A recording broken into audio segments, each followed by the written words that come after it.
नमस्कार. मी भाऊ तोरसेकर. तुम्ही बघत आहात प्रतिपक्ष.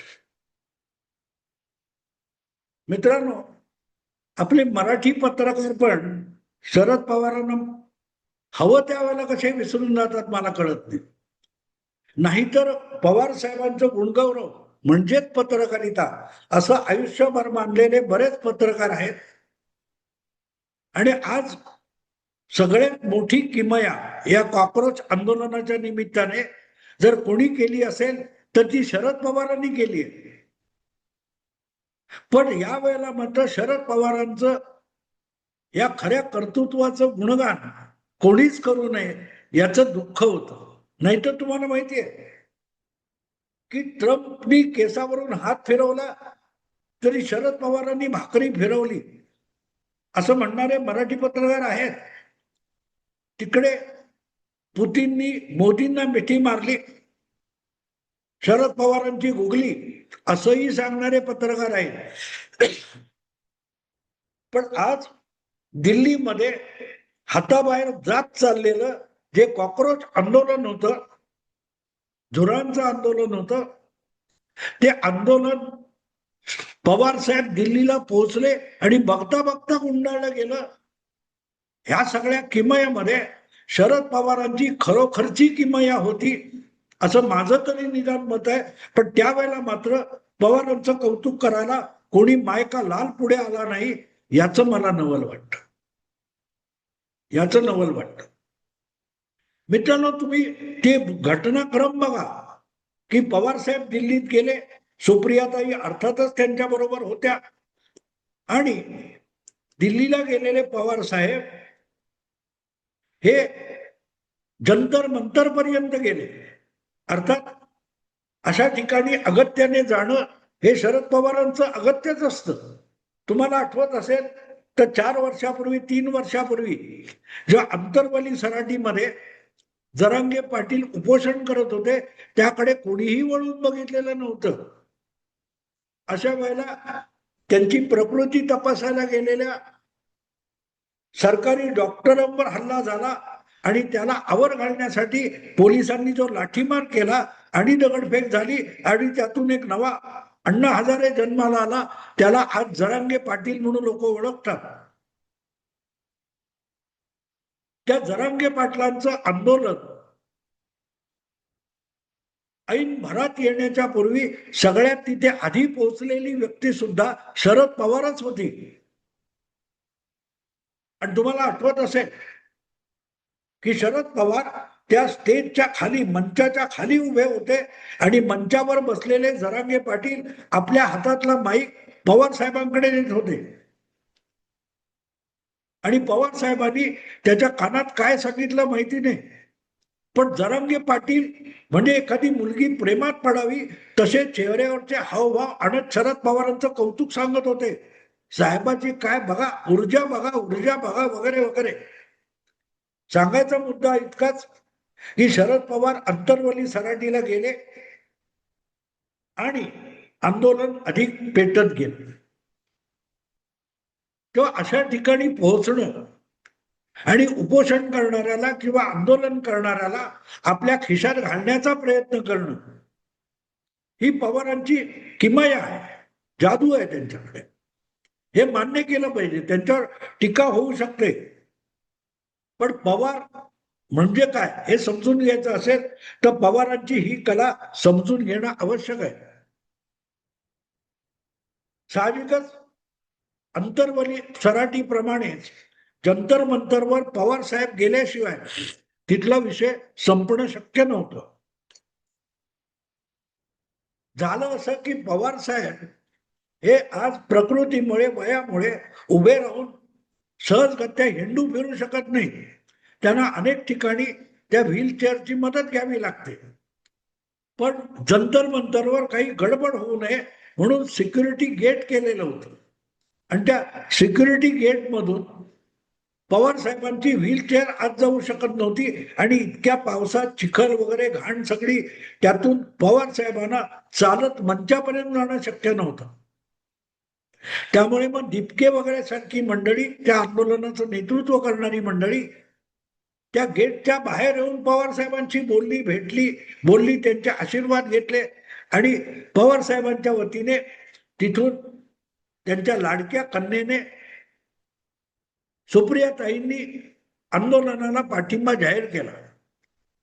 पण ती सगळी घटना घडल्यानंतर काही तासात दुसरी एक बातमी वेगवेगळ्या वृत्तवाहिन्यांवरून झळकायला लागली की सुप्रियाताई आपल्या पिताश्रींना घेऊन पंतप्रधान निवासात पोहोचल्या. पवार साहेब हे आंदोलनकर्त्यांना भेटल्यानंतर पंतप्रधानांना भेटायला गेले. संघर्ष या दोन गोटामध्ये चालू होता. सरकार, मोदी सरकार विरुद्ध कॉक्रोच आंदोलन. आणि अशा वेळेला काही तासाच्या अंतराने इकडचा माणूस तिकडे जाऊन भेटतो आणि तो न्यूट्रल असतो. याला भाकरी फिरवणं म्हणतात. आधी भाकरी थापतात आणि मग ती एका बाजूने भाजली गेली की तो कालथा घेऊन ती उलटी करतात, त्याला फिरवणं म्हणतात. पवार साहेब आधी तिकडे गेले तापलेल्या तव्याकडे आणि इकडे येऊन त्यांनी भाकरी अशी फिरवली की बघता बघता पुढच्या 2 दिवसामध्ये कॉक्रोच आंदोलनाचा शेवट झाला. मला असं वाटतं की पवार साहेब हे आपल्या पक्षाचा पाठिंबा वगैरे द्यायला जंतर मंतरवर गेले नव्हते. त्यांनी यात मध्यस्थी करावी. त्यांच्यामध्ये जी गुणवत्ता आणि क्षमता आहे तिचा वापर परिस्थिती आटोक्यात आणण्यासाठी, आपत्ती निवारणासाठी करावा, असं आवाहन पंतप्रधान नरेंद्र मोदींनी केलं होतं का? तुम्हाला आठवत असेल, पंतप्रधान झाल्यानंतर बारामतीत पहिल्यांदा आलेले नरेंद्र मोदी यांनी सांगितलं होतं पवारांचं बोट धरून तर मी राजकारणात आलो. आणि त्यानंतरच्या काळात पवार सातत्याने आपल्या हाताच्या मुठी गच्च वळून चालतात, कारण त्यांना भीती आहे की एक नरेंद्र मोदी बोट पकडून साला पंतप्रधान झाला आणि आपण कुठे आहोत.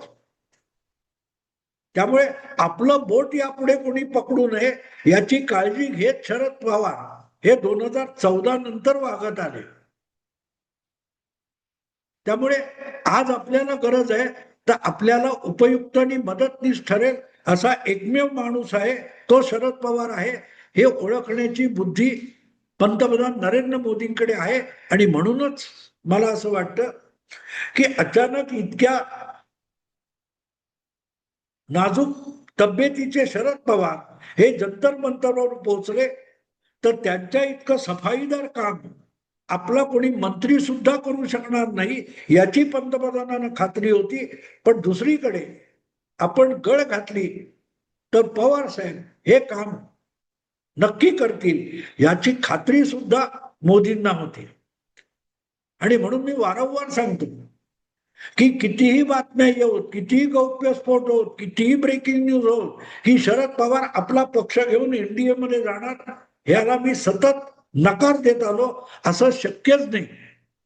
कारण पवारांची उपयुक्तता एनडीए मध्ये जितकी नाहीये तितकी त्यांची एनडीएला उपयुक्तता ही राहुल गांधींच्या गोटामध्ये, काँग्रेसच्या गोटामध्ये, INDIAच्या गोटामध्ये राहून शरद पवारांची उपयुक्तता मोदींच्या राजकारणासाठी. आपला असा माणूस लियारीमध्ये पाठवायचा ही लियारी कराना पाकिस्तानला आणि पाकिस्तानला गुप्तचर खात्याला सुद्धा हा मोदींचा माणूस आहे, हा भारतीय आहे अशी शंका सुद्धा येता कामा नये. असा हमजा आणि मजारी पाठवायचा असतो. आणि शरद पवार असल्या भूमिका वठवण्यामध्ये एक्सपर्ट आहेत. ते जिथे असतात तिथे ते शरीराने असतात पण मनाने तिथे नसतात. ते शरद पवार. आणि म्हणूनच या सगळ्या संकटातून मोदी सरकारला बाहेर काढण्यामध्ये सगळ्यात मोठं हिस्सा कोणाचा असेल तर तो शरद पवार साहेबांचा आहे. हे मान्य केलं पाहिजे. मी पवारांचा टीकाकार असेल, मोदींचा समर्थक असेल, पण आज मोदींना या संकटातून बाहेर काढून राहुल गांधींचा फुग्याला टाचणी लावण्याचं काम जर कोणी केलं असेल तर ते शरद पवारांनी केले. लक्षात ठेवा, राहुल गांधी शेवटपर्यंत जंतर मंतरला गेले नाही, पण शरद पवार इतकी नाजूक प्रकृती असताना सुद्धा जंतर मंतरवर गेले आणि नुसते गेले नाही तर तिथून ते माघारी परतल्यानंतर त्याच रात्री मोदी सरकारच्या जे.पी. नड्डा या मंत्र्याने कॉक्रोच जनता पार्टीच्या प्रवक्त्यांना आणि प्रतिनिधी मंडळाला आमंत्रित केलं. याला म्हणतात भाकरी फिरवणं. नंतर केसाचा भांग पाडला तरी पवार साहेबांनी भाकरी फिरवली असं खुलचट बोलणारे पत्रकार भरपूर आहेत आपल्याकडे. पण पवार जेव्हा खरोखर भाकरी फिरवतात ती किती लोकांना कळते. हा पवारांच्या कौतुकाचा विषय होता. लक्षात घ्या, पवार दिल्लीत दाखल होणं, जंतर मंतरवर जाणं, पंतप्रधानांना भेटणं, याच्या आधीचा कालखंड बघा की हे आंदोलन नजीकच्या काळात संपणार नाही. धर्मेंद्र प्रधान काय पंतप्रधानाचा राजीनामा घेऊ वगैरे वगैरे गर्जना चालल्या होत्या. पेटवू आंदोलन, काय काय भाषा झालेत याचा विचार करा. मग तुम्हाला कळेल पवार नावाची किमया काय असते. 100 जन्म घेणाऱ्यांना सुद्धा पवार कळले नाही, कारण पवार समजून घेण्यासाठी पवारांची भक्ती करून चालत नाही. एका शिळेतून मूर्ती काढायची असेल तर हाती छिन्नी हातोडा घ्यावा लागतो, तर मूर्तीला आकार मिळतो. मुळात दगडात मूर्ती आहे शोधता आलं पाहिजे, त्याच्यासाठी डोकं आणि दिमाग हा शिल्पकाराचा असावा लागतो. तसा पवार समजून घ्यायला पवारांचा लाळघोटेपणा करायची गरज नाही. कारण पवारांची एक गोष्ट मोठी आहे, ते प्रत्येकासाठी थोडं थोडं असं करून ठेवतात की तो त्यांचा उपकृत होऊन राहतो. आणि मोदी सुद्धा त्यापैकी एक आहेत हे विसरू नका. कोण कुठल्या वेळेला कामाला येईल याची गॅरंटी नसते. आणि म्हणून पवार साहेब जंतर मंतरला गेले, तिथून पंतप्रधान निवासात गेले आणि अर्थातच नेहमीप्रमाणे ते ज्या कामासाठी जातात ते सोडून बाकी सगळी कारणं सांगतात. 2019 मध्ये पंतप्रधानांना वसंतदादा शुगर इन्स्टिट्यूटच्या सुवर्ण महोत्सवाच्या काय त्या कार्यक्रमाचं आमंत्रण द्यायला गेलो म्हणून त्यांनी सांगितलं होतं. प्रत्यक्षात ते भाजपच्या बरोबर जाऊन सरकार बनवण्याची बोलणी करायला गेले होते. पण सांगितलं काय, शुगर इन्स्टिट्यूटचं सुवर्ण महोत्सव. तसं आता सुद्धा शेतकऱ्यांच्या काही समस्या आहेत, कर्जबाजारी शेतकऱ्यांच्या समस्या आहेत, पाऊस कमी पडलेला आहे, ही कारणं पवारांनी पत्रकारांच्या तोंडावर फेकली. प्रत्यक्षात जंतर मंतर पसरलेलं जे रोंबाट होतं ते आवरण्याच्या कामी पवारांनी अत्यंत महत्वाची भूमिका मोदी सरकारसाठी बजावली. पण पवार एनडीएत नाही, सरकार एनडीएचं आणि पवार इंडिया आघाडीमध्ये. दिस इज व्हॉट पवार इज. या वयात देखील इतक्या तल्लख पद्धतीने राजकारण हाताळणं, हँडल करणं सोपी गोष्ट नाहीये मित्र. मी टीकाकार आहे पवारांचा, पण त्यांच्या गुणांकडे दुर्लक्ष पण करणार नाही. चमच्याना गुण आणि दुर्गुण काय करतात हो, ते दुर्गुणांनी गुण म्हणून सांगतात. पण ही मोदींवर पवारांनी केलेला सगळ्यात मोठा उपकार आहे. याचा उल्लेख वर करणी कधी येणार नाही. कदाचित आणखीन 2 वर्षानंतर एखादा काय तो सांगातीचा पुढला प्रकाशन समारंभ असेल तिथे याचा उल्लेख येऊ शकेल, पण सध्या तरी येणार नाही. आणि ही खासियत आहे पवारांचा तो मोठेपणा आहे. आणि म्हणून पवारांनी जे केलेलं आहे त्याची नोंद व्हायला पाहिजे असं मला वाटतं. अदरवाईज कमीत कमी एक आठवडा आंदोलन चालू राहील शकेल. यामध्ये संकटमोचक म्हणून पुढे जाणारा दुसरा कोणीही नव्हता मोदींकडे. अशा वेळेला इंडी अलायन्स मधला एक मोठा मोहरा मोदींनी वापरला आणि अशाच कारणासाठी पवारांना एनडीएत घेणं मोदींना परवडणार नाहीये. कारण मतं मिळवायला पवारांचा उपयोग नाहीये, पण मांडवळी करणं, आपत्तीतून बाहेर काढणं यामध्ये पवार माहीर आहेत. त्यांच्या सोबत राहणाऱ्यांना हे कितपत कळले, कधी कळले की नाही माहिती नाही, पण पवारांचा लढा मोदींना का आहे याचं उत्तर या जंतर मंतर मध्ये मिळतं. मित्रांनो, आता थांबतो. आवडलं लाईक करा, शेअर करा आणि प्रतिपक्षाला सबस्क्राईब करा. नमस्कार.